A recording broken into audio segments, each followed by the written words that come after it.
Hi friends, welcome back to our channel.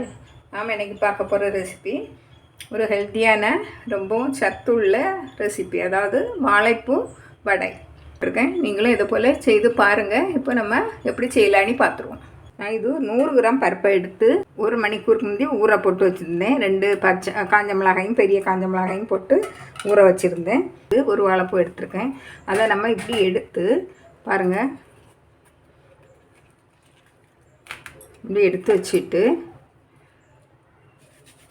இப்படி எடுத்து விட்டுட்டு நம்ம அதில் இருக்க நரம்புன்னு சொல்லுவாங்க, நரம்பு இந்த இந்த இது பாருங்கள், இதையும் எடுத்துடணும். இந்த நரம்பு இது வேகாது, இந்த நரம்பு வேகாது நம்மளுக்கு. அதை எடுத்துட்டோன்னாக்கி நம்மளுக்கு நல்லது. இல்லைன்னா வயிற்று வலி வரும். நம்ம அந்த இதோடு போட்டு சாப்பிட்டோம்னா பாருங்கள், இந்த நரம்பு இந்த கண்ணாடி போல் இருக்குது. இதையும் எடுத்துக்கிட்டு நம்ம பொடியை நறுக்கி வச்சுக்கிடணும். நான் பொடியை நறுக்கிக்கிட்டு காணிக்கிறேன் பாருங்கள். எடுத்துடணும். இந்த நரம்பை பாருங்கள் எப்படி இருக்கும், இந்த கண்ணாடி எல்லாம் எடுத்து வச்சு நான் காட்டுறேன் பாருங்கள். இப்போ நம்ம இதை எடுத்தாச்சு.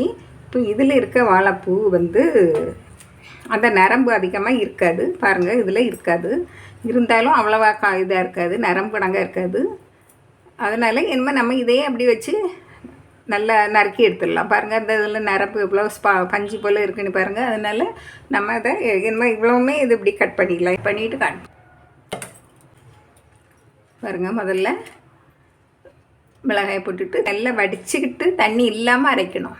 பருப்பு கூட உப்பு பெருஞ்சீரகம் இருக்குது. நான் இப்போ ஒரு சுற்றிட்டு வாரேன் பார்ப்போம். நல்லா குறவரனே இருக்கணும், நல்லா நைஸாக அரைச்சிடக்கூடாது. ஒரு பவுலில் எடுத்து வச்சுக்குவோம்.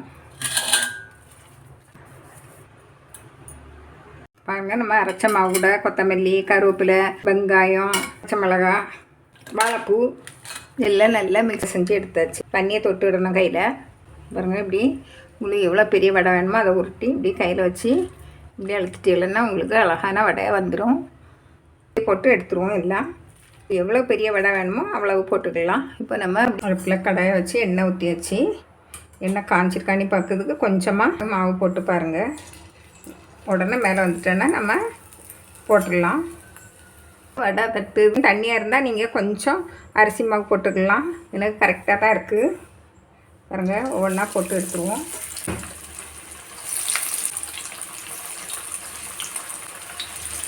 பாருங்கள், ஒரு பக்கம் வெந்த பிறகு எடுத்து திருப்பி போடுங்க. உடனே அகப்பே போட்டுறக்கூடாது. நம்ம இப்போ இனிமேல் திருப்பி போடுவோம். தட்டி வச்சுக்கிடுங்க நீங்கள், அப்படின்னா நம்ம சீக்கிரமாக போட்டு எடுத்துடலாம். நான் 100 கிராம் கடலைப்பருப்புக்கு ஒரு வாழைப்பூ எடுத்திருக்கேன். இல்லை செவந்து வந்தாச்சு. நம்ம இந்த நேரத்தில் எடுத்துருவோம். இதையும் நம்ம எடுத்துருவோம். சுட்டு எடுத்தாச்சு. பாருங்கள் எவ்வளோ முறப்பாக இருக்குன்னு பாருங்கள்.